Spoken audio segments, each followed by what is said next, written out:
Sermonner le monde ou le changer par Benoît Bréville et Renaud Lambert. Le monde diplomatique. Analyse.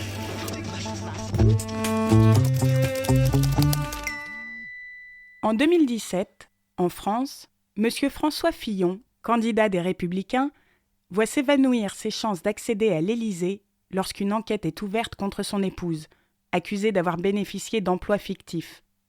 En 2018, la justice brésilienne soupçonne l'ancien chef de l'État, Luiz Inácio Lula da Silva, d'avoir touché des pots de vin et lui interdit de se présenter à l'élection présidentielle. En 2019, l'ancien président de l'Assemblée nationale française, François de Rugy, démissionne de son poste de ministre de l'écologie quand la presse révèle qu'il a servi homards et grands crus à des proches aux frais de l'État. De Paris à Brasilia, de Londres à Séoul, la vie politique semble rythmée par les affaires.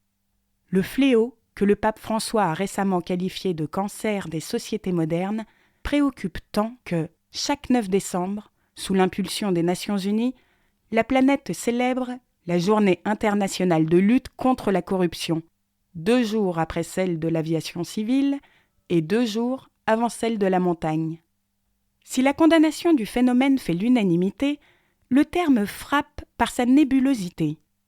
La chercheuse Anastasia Zagaïnova souligne qu'il désigne à la fois des infractions pénales définissant un comportement précis et sa sanction, corruption active et passive, ingérence, concussion, atteinte à l'égalité des chances dans les marchés publics, et des comportements socialement discutables, mais dont le mode de sanction reste imprécis, lobbying, évasion fiscale, création de sociétés écrans offshore, cas de pantouflage, etc. Fin de citation. Aux États-Unis, par exemple, une entreprise qui souhaite influer sur les choix d'un élu n'a pas besoin de recourir au dessous de table. Depuis janvier 2010 et l'arrêt Citizens United versus Federal Election Commission, rendu par la Cour suprême, il lui suffit de subventionner des associations liées à son poulain, le plus légalement du monde, et sans plafonnement des montants. Dans bien des pays, une telle pratique est prohibée. Outre-Atlantique, on parle de liberté d'expression. Selon un rapport de la Sunlight Foundation, entre 2007 et 2012, les 200 entreprises américaines les plus actives politiquement ont, au niveau fédéral, dépensé 5,8 milliards de dollars en frais de ce type. Durant la même période, elles ont reçu l'équivalent de 4 400 milliards de dollars en cadeaux divers, subventions, exonérations, réduction d'impôts. Amender la loi plutôt que ses comportements? La méthode séduit. Les multinationales américaines, souhaitant s'implanter dans des pays pauvres, sont ainsi autorisées à effectuer des paiements de facilitation, facilitating payments, pour accélérer une procédure, obtenir une autorisation, faire passer un dossier sur le dessus de la pile. De leur côté, les justiciables suffisamment fortunés peuvent mettre un terme aux poursuites dont ils font l'objet en versant de l'argent à la partie adverse. Fluctuante, la frontière entre corruption et pratique légale apparaît dès lors soumise aux aléas du droit et de la logique qui en sous-tend souvent l'élaboration. Faire entrer les pratiques des dominants dans la légalité tout en garantissant la plus grande sévérité pour les forfaits des classes populaires. Variable selon les points du globe et les hiérarchies sociales, l'attention portée au phénomène change également à travers le temps. Entre 1981 et 1990, Le Figaro, Le Monde et Libération ont publié 2630 articles traitant d'une façon ou d'une autre de corruption. Une décennie plus tard, le chiffre avait quadruplé. Une épidémie de prévarication s'était-elle abattue sur le monde?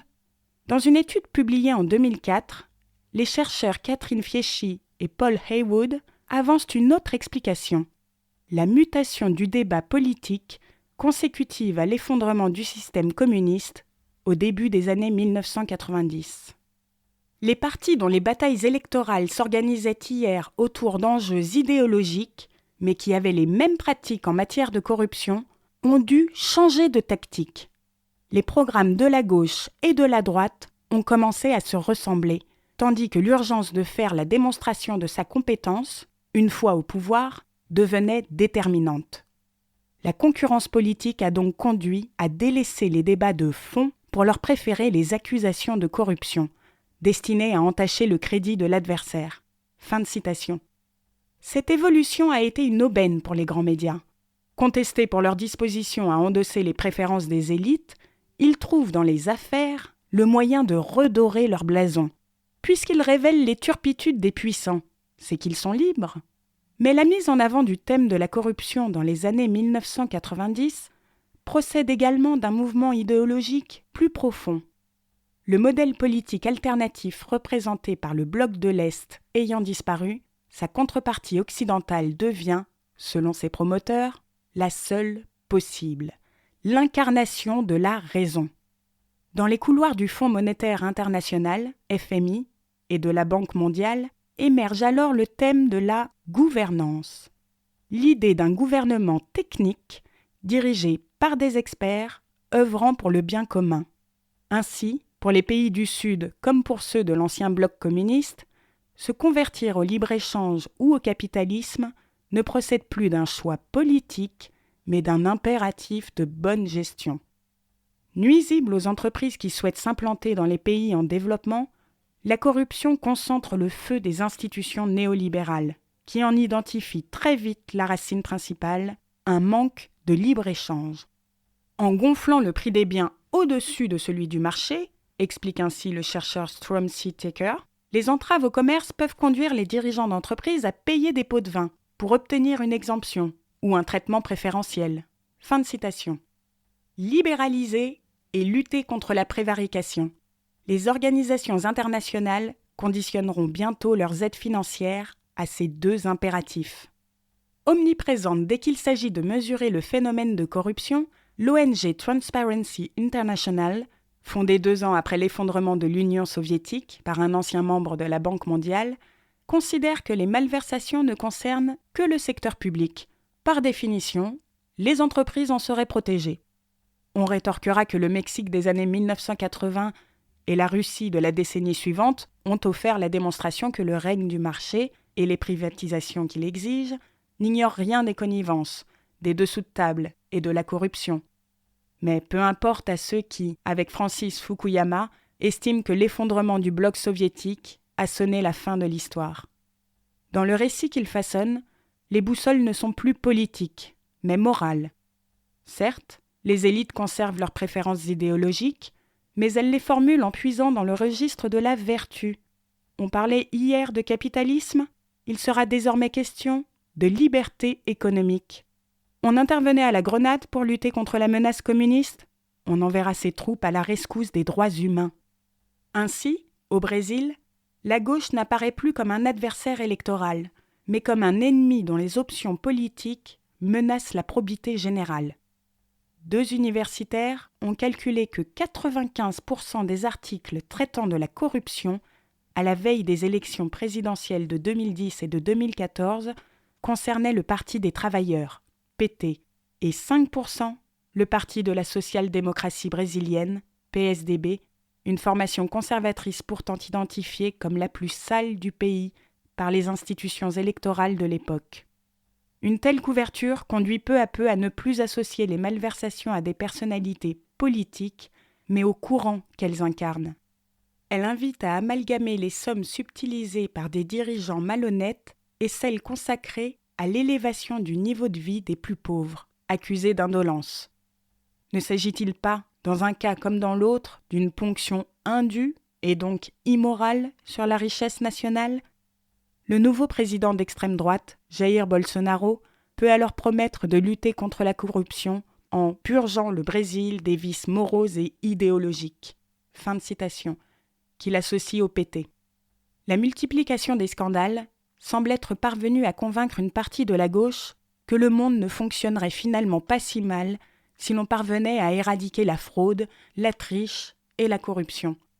Troquant leurs objectifs politiques pour d'autres, moraux, ces militants se métamorphosent. Hier, ils luttaient. Désormais, ils s'indignent. Ils fondaient des organisations pour prendre le pouvoir. Les voici qui signent des pétitions, enjoignant au monde de se montrer plus doux, plus tolérant, moins raciste, plus vert, plus paritaire. Monsieur de Rugy ne les préoccupe pas parce qu'il a été ministre de l'Environnement, d'un gouvernement qui aggrave la crise climatique en promouvant le libre-échange, mais parce qu'il se serait doté d'un sèche-cheveux trop coûteux. Et comme la morale impose que l'on s'applique à soi-même ce que l'on attend des autres, le plus important n'est plus de parvenir à ses fins, mais de se montrer droit, juste, équitable et gentil, avec certaines conséquences sur l'organisation des combats politiques, comme l'illustre une séance de formation dispensée par la CGT à des représentants du personnel élus au sein de ses rangs en 2014. Une jeune femme adhérente de fraîche date et salariée dans un grand hôtel fut invitée à prendre la parole pour expliquer sa conception de la lutte syndicale. « Pour moi, le plus important, c'est de ne pas choisir son camp de façon systématique, de me montrer impartial. »« Ne dis pas n'importe quoi », lui répondit le formateur de la CGT. « Tu crois que, en cas de conflit, ta directrice des ressources humaines se demandera ce qui est juste et impartial ? La politique, c'est un camp contre un autre. Le tien, en tant que syndicaliste, c'est le camp des salariés. » Fin de citation. Les sans-culottes, les communards ou les manifestants de 1936 ne luttaient pas contre la corruption, mais contre le pouvoir de l'argent. Ils n'étaient pas mus par la volonté de se montrer exemplaires, mais par leur détermination à obtenir gain de cause. La gauche n'est pas née pour sermonner le monde, mais pour le changer. Le monde diplomatique. On s'arrête. On réfléchit.